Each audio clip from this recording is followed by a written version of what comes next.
I am black. Black like white Egyptian linen cloth worn by the pharaohs. Black like the white light of purity naturally embedded in my soul. Black like white Bible pages where my ancestors wrote. Black like the hull of a slave ship and we still didn't give up hope. Black like green forest, green jungle, and green grassland. Black like green gardens and pastures in the middle of desert sand. Black like Nubian kings and queens make my black house. Black like those kingdoms and pyramids they still can't figure out. I am black. Black on the back, black on the down, black on the upside. Black like apartheid. Black like that long boat ride. Black like Mother Africa. Black like her native son. Black like they were too savage to build a nation, so we had to come and build them one. Black like we were from different tribes, couldn't communicate, so they did us wrong. Black we got our thing together and started communicating through song. Black like long days in the field, constantly being beaten, hurt. Black like we never lost faith in God, so we started having church. Black like nowadays, we got yellow bone babes. But back in the days, that other woman's love wasn't good as them slaves. Black they gave us scraps to the table, and we didn't complain. Instead, we came over with poke bones, collard greens, oxtails, and hot water cornbread, and that's black. Black like when we couldn't take it no more, the warrior in us began to fight. Black like Martin, Marcus, Malcolm, and Panthers for civil rights. Black like African works of art. Black like bus boycotts and Rosa Parks. Black like Noah and Noah's Ark. Black like Matthew. Black like Mark. Black like Luke. Black like John. Black like Jesus had feet of bronze. Black the sky where my law was hung. Black like let thy will be done. Black the bullet that was shed for my sins. My mama, my daddy, my cousins, my friends, even associates and strangers I'll never know. I understand he saved us from sin a long time ago. And since he made man in his image, and that's a fact, there's no doubt in my mind that all of us are black. But it's strange, some of us act like we don't have a clue. And it makes me ask the question, how black are you? Welcome to the 2021 National Poetry Month Alumni Showcase presented by the Prairie View A&M University Office of Alumni Affairs, featuring from the classes of 2002 and 2004 PVAMU School of Architecture, alumnus Eric Equality Blaylock. From the College of Business class of 2000 and the Marching Storm, Rachelle Fletcher. From the Whitlow R. Green College of Education class of 1999, Dr. Jamar Proctor. And your host, from the College of Arts and Sciences classes of 1998 and 2003, and the Marching Storm, nationally renowned poet, author, and motivational speaker, Varian Howard, better known as Seven the Poet. Welcome, welcome, welcome to the National Poetry Month Alumni Showcase. I'm your host for this evening's show. My name is Seven the Poet. But before we get started, as I stand here on Sandra Bland Boulevard, I think we have to pay our respects to the fallen. So please, at this time, a moment of silence. Okay, I hope you all are ready for some poetry. Now, I understand that some of you may not have been to a poetry spot before, so check it out. The energy you give is the energy you get back. If the poet says something that you like, then you should snap your fingers. Everybody snap, everybody snap, everybody snap. Another way you show love is you can tap. Tap the chair, tap your leg, tap your ring against your glass for those of you out there who are having libations. Or you can jingle your key. We can't jingle our keys no more because now the car's push button. You can clap and make some noise. Clap and make some noise. Clap and make some noise like you're at an old school baby doll party. Clap and make some noise like the sprinklers are watering the concrete. Why did our money pay for this? Don't even worry about it. Look, check it out, man. I got a stellar lineup for you tonight. Stay tuned as we get started. With undergraduate dual degrees in psychology and social work and a master's degree in counseling, all from Prairie View A&M University, he's known as Houston's motivational diamond in the rough. He has one goal, and that is to bring poetry to the forefront of entertainment. He wants people to recognize poetry as a genre of entertainment that not only stands alone, but stands the test of time. Here he is once again, Seven. Hey. Coming to the stage this time, my man 10 Grand. If you ever heard him flow, then you understand. We call him EQ. Eric Blaylock, an architectural project manager by day and a hip-hop MC by night from Houston, is described to have the creative skills with a pen and a pad that are evident in more ways than one. As a PVAMU graduate with a degree in architecture, Eric said in a 2017 interview that being able to study architecture at a predominantly black university only enhanced his love for the study of it, being that this industry overall reflects the opposite in terms of diversity and minority involvement. Eric takes great pride in his profession and has aspirations of becoming one of very few black licensed and registered architects. Eric is also co-host of the Gentleman's History Hour, a weekly podcast reclaiming history for the present and the future. Y'all, put your hands together and show some love. You're already snapping. You're already clapping and building energy for equality. Historically black, a productive person being produced 1997 AD. I walked up this historically black hill, no looking back, eyes wide open, eyes woke. When your OGs was still sleeping, no time for me to take a nap. Cap took a knee, I'll take a arm, leg, arm, head. I self, Lord and Master. Black as them ancient Kemet. Black as them blacks in ancient Kemet, mastering science, technology, engineering, and mathematics. Black as those North African Moors invading Spain. Black as those black Ethiopians going to Italy and doing the same. Respect the architects. I am black as Imhotep designing a step pyramid for King Zosa. Black as the essence of Essence Fest, mixed with the aura of that Eric B. and Rakim paid in full album cover poster.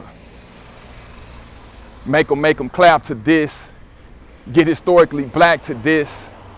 I am jazz and blues, black as Coltrane, Miles and Langston Hughes, paying rent or paying dues, rushing home just to listen to that Nina Simone. Black as that Abby Lincoln, I've been thinking, I've been drinking. Bartender hit me with a shot of Charlie Parker on the rocks so I can bebop this hip hop to show the youngins on the block that Big Mama Thornton created rock. Jelly roll on the soul train through the Underground Railroad, stop and pick up some of our kinfolk that got left back. Yes, I'm unapologetically black. I am black as my kinfolk who sold dope or got rope. Black bodies hanging from a tree down in Tennessee. I'm black like Michael Jack used to be. I'm black like that Brooklyn MC Biggie who got gunned down when the victim is black. The evidence is never found, but we still black and proud. We scream it loud like James are the names of my black heroes. My list goes. I'm black like Garvey, Malcolm, and Marley. I'm black like Queen Mother Moore, Queen Nzinga, and Nefertari. I'm black like Ja Rastafari. I'm black like the light at the party with black fists thrown in the air. I'm black like the God I be seeing in my prayers, cause black is the color that brought everything here. I'm black like my history, black like my legacy, black like that black drummer beat giving me the imagery. I'm black unapologetically, historically black.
Here he is once again, Eric Equality Blaylock. Metaphysically, I met her physically. We had chemistry. Anatomically, her lips and hips had perfect symmetry. Her body language spoke rhythmically in perfect harmony like a symphony. Lord, pardon me for thinking sinfully, but maybe we can take it to the dance floor and explore the love below the speaker box where the speakers knock and the people rock as the people flock under the disco light. I'm like Dirk, digging in her boogie nights, especially if the mood is right. I'm really not the dancing type, but shorty got me leaning like I done had an eighth of paint, so DJ screw it down tonight while I screw and bolt her tight. Word to Marvin, baby, let's get it on tonight. But I don't want your clock, I need your time. Just letting you know it's more to being you than just looking fine. She asked the name, I said equality. Gravity pulls my reality. 9.8 meters per second squared, hearing impaired. Close the captions. Fellas, read the label on Queens before you make contact. Too many artificial flavors and preservatives. I need that herb and spice in my life. Dice the green onions and start to cry. Make her Stevie wonder why. I know she really want to let loose. Make me drink a whole jug of her black girl magic juice. Boost her locomotion into a collision of decision. Natural or perm, no lie, relax her. No lie, relax her. Down on the bed of my thoughts, injecting vaults of electricity, causing neurotic activity to become normal, informal behavior. Don't play, player, this ain't poker. But I will poker, stroker, no jokers, just aces, kings, queens, rings around Saturn, patterns of nasty mind games, equalities, mind frames, pictures worth 1,000 words. I had her in love with my diction, embracing my verbs. Don't you love that? Don't you just love?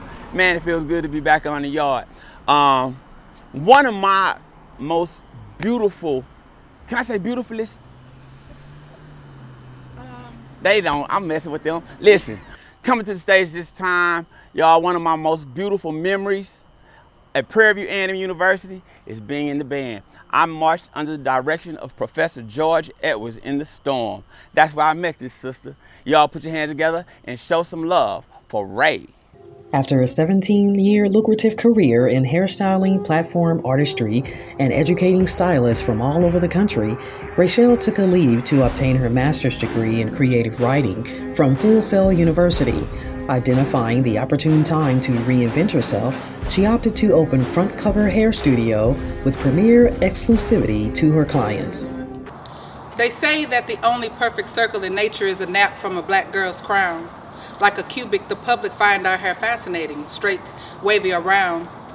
The number of plaits her mom gave her held social significance. Mom would take her daughter's natural, kinky glory and press it into obedience. Felony napistry because it would balloon back to its bushy nostalgia. Never learning how to swim because her hair would turn back to Africa. Burning the tips of both ears was painstakingly never worth the rush femininity because the rain would soon interrupt the dream of Euro serenity. So after the battle of shampoo versus knot at Fort Sink, the de-kink queen united comb and grease so that she may de-kink. She would sit between her mom's knees against the soft pooch of her belly. Dax Jack for the invincible kink. The baby had just needed petroleum jelly. Triangles, parallels, squares, lines of zag-zig, beads and cornrow commonality amongst all the kids. No more peas, snapback, my nearer to God to thee hair genocide.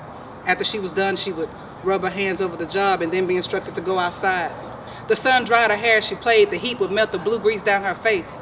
Hair soft as cotton, color of a penny, lemon-colored skin by God's grace. Puberty creates an obligatory anti-naturalism. A chemical habit develops, resulting in Eurocentric plagiarism. Mirrors become a source of pleasure as hair is denatured and mutated. Now, African Americans lack pride as white ideals of beauty are emulated. We all know that Caucasian influence features are conducive to success in the workplace, so sodium and calcium hydro create the damnation of the black woman race. It was European standards that led brothers to starch of conch and lye and sodium hydroxide. Black pride set aside, chemicals collide, creating the black man's nappy apartheid. Highlights for the spotlight, but the kitchen titian didn't do it right. This unobtrusive hair must be repaired. Gotta get back into the limelight. She knew that striving to be an Asian woman dipped in chocolate was giving up the black fight. Casket ready face, hair straight like the white, eyes like the mellow because it was pulled back so tight.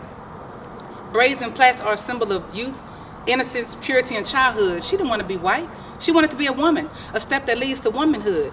This powerful energy is the highest point, crown and glory, same curl of a galaxy, same spiral as DNA, circle of a tornado, same twist of electricity.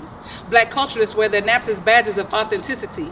Nap happy napaholics celebrate blackness with political militancy. Now, she wants to embrace natural styles, uplift her self-image, and cure pathological tendencies, so she cuts it all off. Short cropped afro and uses an afro pick as an accessory.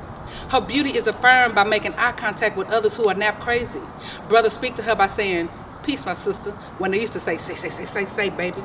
Nap time for the naps, head wraps, handkerchief head, sleep and exercise-friendly hair, and artsy Afrocentricity is spread. She would pull her hair back and let it explode and be unconcerned about it. Expression of love, she wanted to like it, but she knew her job would not allow it. But Nature's first hairstyle symbolized spirituality. Locks began a love affair with the hair. She developed strength, patience, and discipline every time she sat in her loctician's chair. Her African locks are cultivated as opposed to the Rasta organic dreadlock. Her lock would challenge the myth that after a certain length, the growth of her hair would stop. So don't be afraid to commit to your freedom and be you. You are where you grew. You are who you listen to. The journey you go through, your morals, your beliefs, your true. Your old and your new. Your red, black, and green, or red, white, and blue. How you do what you do. Your jeans, your shirt, your shoe. You are your hairdo. Sloppy or neat, messy or discreet, soft or concrete. Your victories, your defeats. Whether you stay and fight or you decide to retreat. Whether you use your fists or you pack heat. Whether you take a stand or take a seat. And like a stylist, I'll spray all sheen over this piece because the style is complete. The most common way that people give up their powers is by thinking they don't have any. Without violence and without suing or special patronage, then and there the whole Negro race enters with me, Anna Julia Cooper. I am no longer accepting the things I cannot change. I am changing the things I cannot accept. Angela Davis. Feminism is for everybody. Bell Hooks. Women Are Powerful and Dangerous by Audre Lorde. Only the black woman can say, when and where I enter, I'm rooting for everybody black. Issa Rae. If you're silent about your pain, they will kill you and claim you enjoyed it. Zora Neale Hurston. History at its best, clear, intelligent, and moving, Paula Giddings has written a book as priceless as its subject. Toni Morrison. If they don't give you a seat at the table, bring in a folding chair.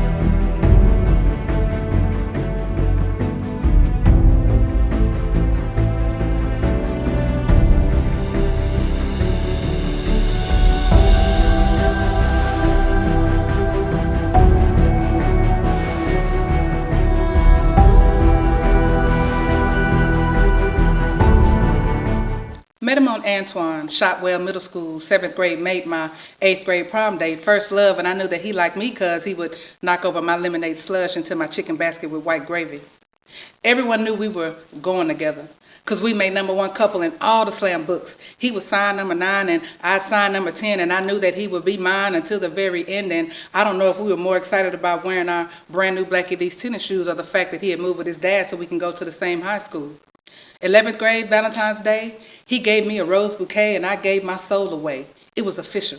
He loved me and I loved him, and all the girls hated me in government as he passed me love letters with, "Hey, sweet pea." Homecoming, I should have seen it coming. He was on the 40th yard line drumming. I'm on the sidelines humming a prayer, praying that I would win senior homecoming queen. Man, you should have seen the look on his face when the announcer called my name. After that, it never was the same. My man changed. He became deranged, started playing mind games. I started to complain. He called me vain. I told him jealousy was a shame and all the extra attention I was getting was to blame. Full band scholarship led him to PV, and see, it also led me because he couldn't be without his sweet pea. I could tell by the way he used to grab me. And you could find me creeping through the halls of Holly, baggy jeans, sneakers, a hoodie with a hat worn low to cover my feminine eyes. See, this was my disguise to get into the dorm room when there was no visitation. I tried out to be on the flag team because I couldn't make Black Fox just so I could ride bus #1 with the box. See, my man was bass drum section leader because he could hit real hard and I had the physical proof. Graduation invitations followed by wedding invitations, pregnancy speculations, but thank God that I wasn't. But we made plans, get married, travel, start a business, expand, and we did. All except the kids, the house, the cars, the trips. No kids, more trips, the business, still no kids. This wasn't the plan. And it surely wasn't the plan for my face to be a punching bag for his hands. I tried to fix it, offered the usual massage by candlelight, but for some reason that night, he didn't want me in his sight. Why did I make him so angry? And strangely, the next morning, when he saw my busted lip, he didn't even remember what happened, just apologized for being a jerk, and I had better have his house clean when he came home from work. Polishing the wood floor, shining the glass, taking out the trash, I found a stash, a box with some blue dolphins, $3,927, some killer and some crack. Called the dealership where he worked. They said he's been gone since November and ain't been back. Funny. I kept cleaning. Receipts for jewelry that I never received, remembering promises he made that I actually believed, 553 beyond the TV, shopping bags from BB. How could he be cheating on me? His sweet pea and more money. Today is my 26th birthday. Over half of my life, I dealt with this. Meet me at Carrabba's for 6. It was late. He was late. I called him. I called him on his cell phone. I text. I called him on the house phone. I walkie this talkie. I two-way this two-way. I paged this two-way 6 ways to get in touch with this man, and nothing. He was supposed to meet me at 6. I love him, but love ain't supposed to hurt like this. He never showed up. He just drove up to the house hours later, says he got caught up, gave me some shim-sham story that he had thought up about how he had to drive Kenny's truck home because he had just brought a brand new car, and reminded me that Kenny lived real far. Oh, really? What kind of car did Kenny buy, I asked. A red 2002 Honda Accord. 2 or 4-door? 4 now. Go to the bedroom, I'll give you a birthday wish, give you what you've been waiting for. In my mind, I'm screaming, who is this? Whose birthday wish was this? Nobody wanted this. I didn't give my soul away that night. He took it. He robbed me of my essence, paradigm shifted my spirit, and shook it. The next morning, he got up to get ready for work. Took a shower, got dressed, name, badge, and everything. I even made him a lunch and told him that I had a bunch of cleaning to do, and I had to run a few errands too. He left. I found $10,972 in a drawer on the top shelf. I took $60 to see if he had noticed what I swept. He didn't. $80, he didn't. $100, so careless he didn't even notice. Shoot, starting my own stash was my new focus. I tightly wrapped my ticket to freedom in a Ziploc bag and duct taped it under the kitchen sink. I kept track of all my actions, fresh places as quick as I can think. Thought of all the verbal abuse and I wanted to take more. Tore the backing off the living room couch and made my final deposit. That night, he came home late from a night of fun and turned my smart mouth into a bloody one. By the time the cops came, I had cleaned my face, told them that this was my dad's place and that they could leave. I had to think of what was best for me. The abuse, the lies, but eventually free. I'll go down tonight as an accessory. Time passed, I had time to collect my thoughts. I got my suitcase.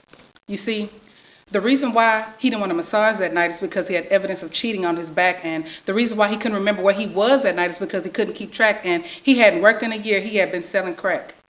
I continued to pack. And Honda never made red Accords and 4 doors, only 2-door coupes, and the reason why he didn't make it to my birthday dinner because he was in Galveston at the Kappa Beach partying with the Noops. Put on my coat, laced my boots.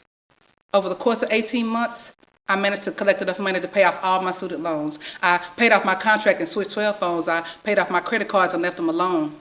Got my brother a place of his own. Helped my mama keep her lights on. Had $20,722 in change. Grabbed my purse, took a shot, and I was gone. Now, that is a fictional story. You can find out what happens to her on Rachel Fletcher TV via YouTube. Google and binge Life's Poetic Revenge. Peace. Class Notes is a dedicated space for alumni to share factual information about accomplishments and milestones such as promotions, awards, honors, career moves, wedding, and birth announcements. Log on to pbamu.edu/alumni/classnote and tell us your story. I was told, teachers aren't created, they are born. I am cut from a different fabric. I guess that's what makes me bona fide, certified. My classroom management is classic. Nonsense is never tolerated. Ignorance is eliminated. Illiteracy is literally a crutch for the mentally incapacitated. I hate it when students give up on themselves. I hate it when students quit before trying, especially when cognitive thinking seems to be losing the battle and intelligence seems to be dying. So I come prepared for anything, ready to push them to their peak. I am the educated extraordinaire with these exquisite essentials I teach. I was told those that can will do, and those that can't will teach.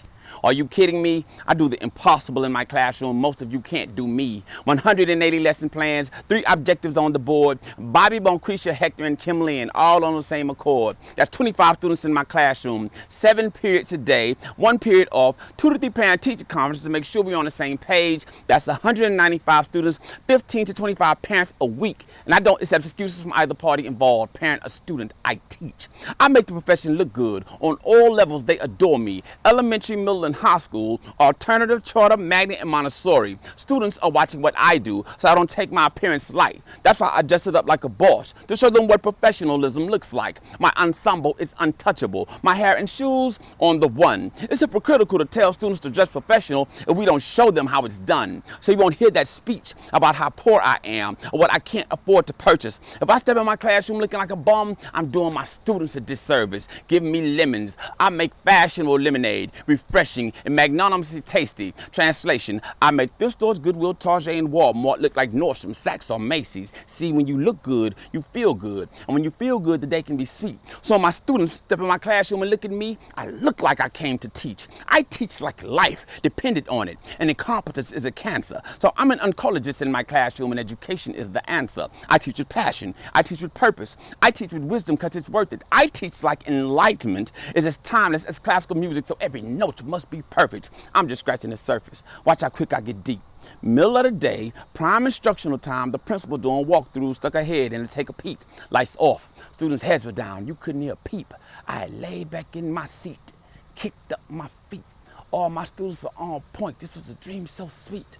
The principal crept up closer, but before she could speak, I said, do not interrupt my lesson. I'm teaching in my sleep. I'm just playing. I'm just saying. I eat, sleep, and breathe education. And I don't have to filibuster, fluff it up. You can look at my evaluations. I teach the bottom of the barrel. I teach the cream of the crop. Had a homeschool kid that was homeless, so I taught him on the block. Taught him to remove the mental blocks. We put it back together like blocks. I told him his mind was a treasure chest, and it was time to pop the lock. Any medium I can mock. I can manipulate the clock. I find beauty in ambiguity, so I teach outside the box. No pupil I can't reach.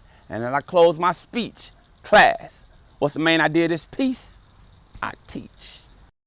All right, Panthers, it's time to plan your 5-year class reunion.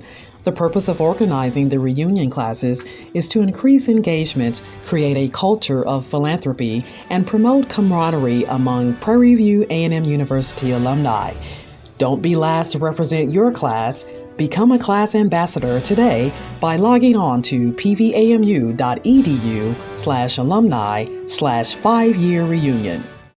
The gift-giving experience for HBCU alums and supporters has changed forevermore. No more generic gift bags for us, because we can now represent.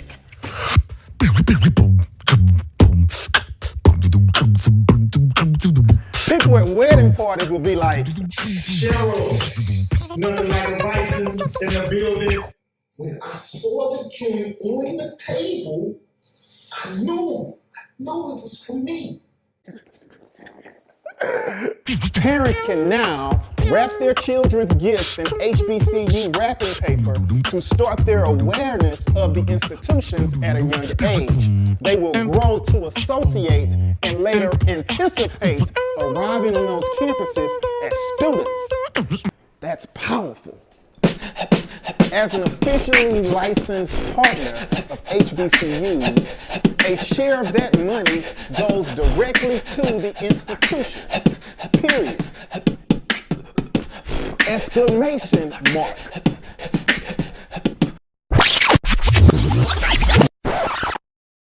All right, I hope you're ready for the spot rocker.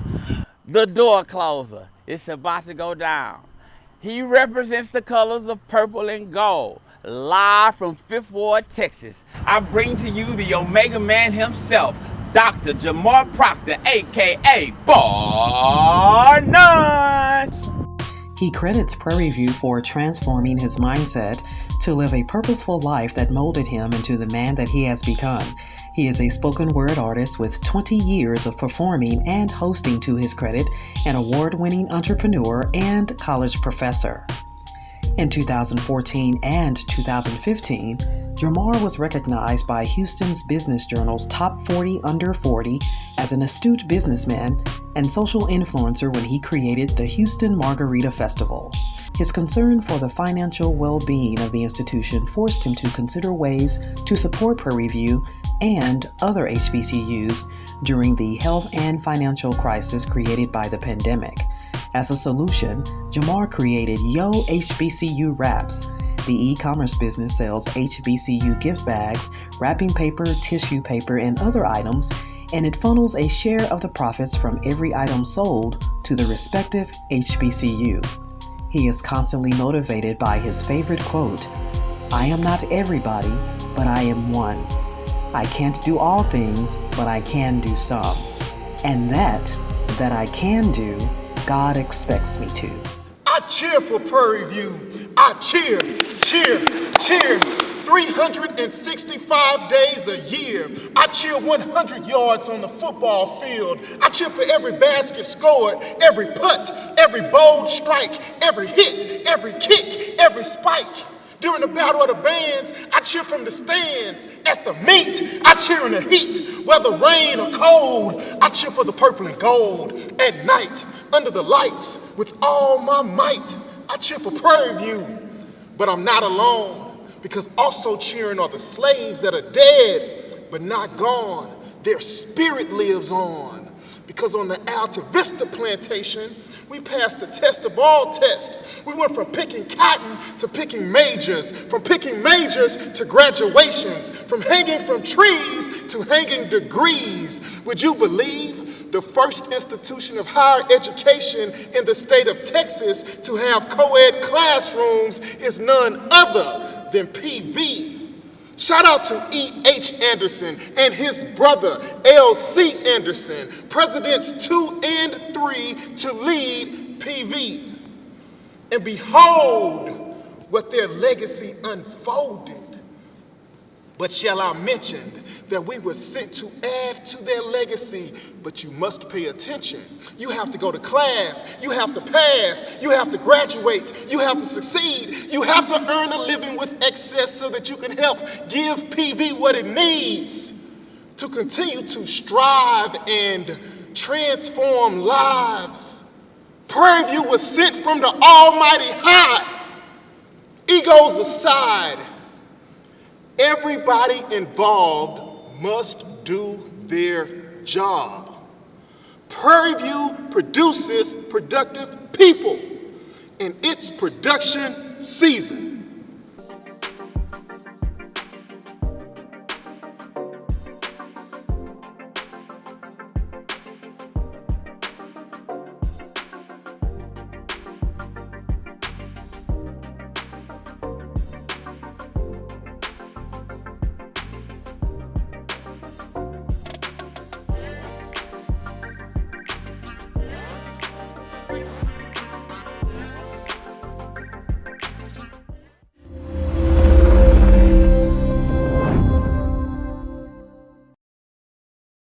Ladies and gentlemen, here he is again, Dr. Jamar Proctor.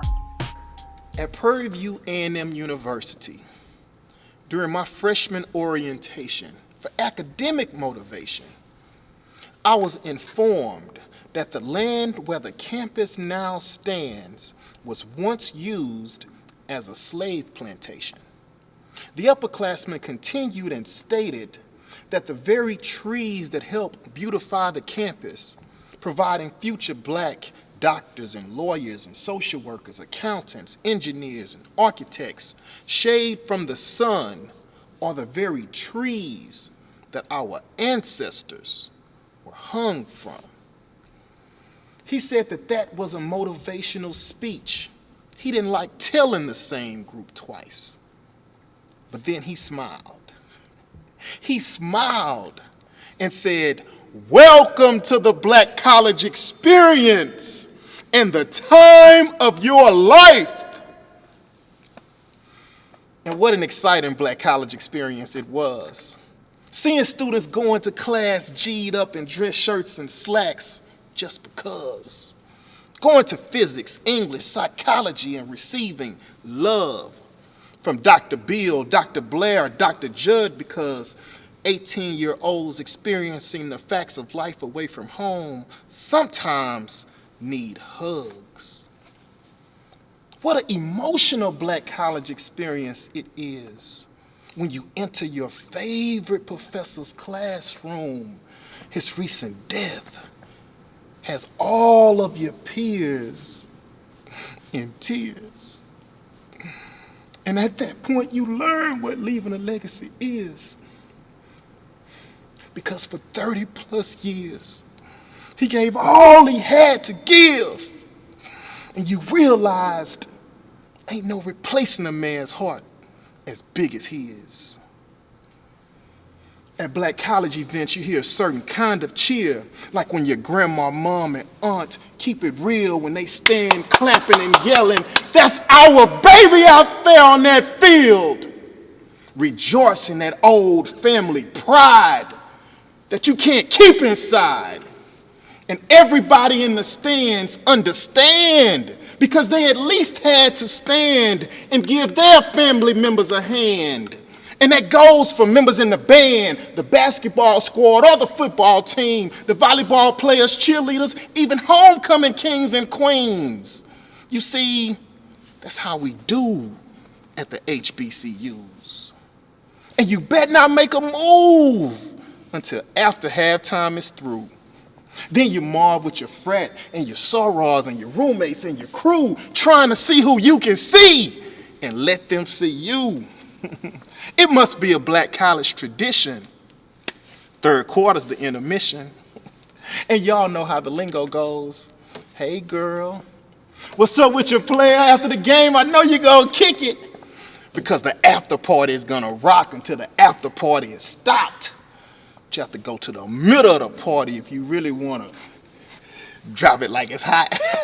You know the cues come through, no shirt, stumping in the boots. Better watch your grill, those boys will kick out a tooth. But also stepping around are the alphas, the sigmas, the iotas, and the noops, the AKA zetas, deltas, SG rows looking cute. You've heard the party chants and seen the steps so many times that you know how they go. The campus rappers, they're in the circle.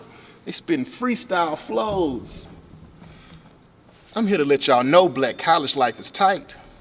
When you stroll through the campus with your girlfriend in the middle of the night, holding hands and looking at the stars.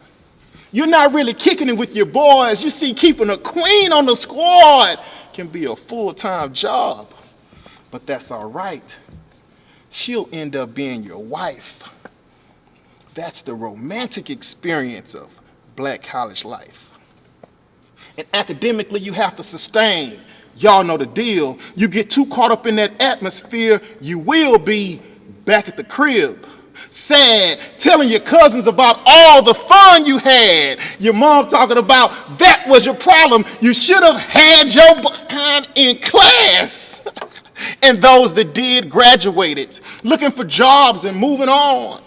But coming back for the homecoming to see if the band is still strong, to see if the campus changed, see if the students are still kicking it, see the stuff shows. They want to know if their frat and sorors are doing it like they did it. Historically, black colleges and universities have given blacks the biggest return of our investment, bigger than any other investment we ever made. Most found in the late 1800s after the Emancipation Proclamation and still going this very day. They've educated a lot of the blacks we now read about in our magazines and our history books. The Oprah Winfreys, the Tom Joyners, Taraji P. Hensons. Open them up and take a look. And they're still educating blacks from the bottom up, while so many others are still saying no, unless you can dunk a basketball in a sold-out arena and let them take all of the dough. So, if you went to a historically black college or university, you need to support it, both physically and monetarily. And if you didn't go to an HBCU and you're black, you need to support HBCUs too. It only makes sense to unconditionally support and root for the university that has historically supported and rooted for yours and you. So this poem goes out to Prairie View and TSU and Grambling and Southern and Morehouse and Howard and Hampton and Morris Brown and Bethune-Cookman and Mississippi Valley State and Alcorn State, all 100 plus HBCUs. Dr. Proctor and your HBCU raps got your back, baby. Keep on doing what you do. Thank you. Building enduring and mutually beneficial relationships to enhance the university's mission is very important in the Office of Alumni Affairs. Be sure to update your contact information at pvamu.edu/pvconnected. The Prairie View A&M University Office of Alumni Affairs, strengthening our alumni communities and building networks that matter. Man, I hope y'all had a good time. I most definitely did. Being back here on the yard and everything and entertaining y'all. Shouts out to all my alumni. I will see you at homecoming. Keep giving back to the university. Keep shining. And remember, Prairie View produces productive people. Set your homecoming out. Who are you rooting for? Yeah, it's been good.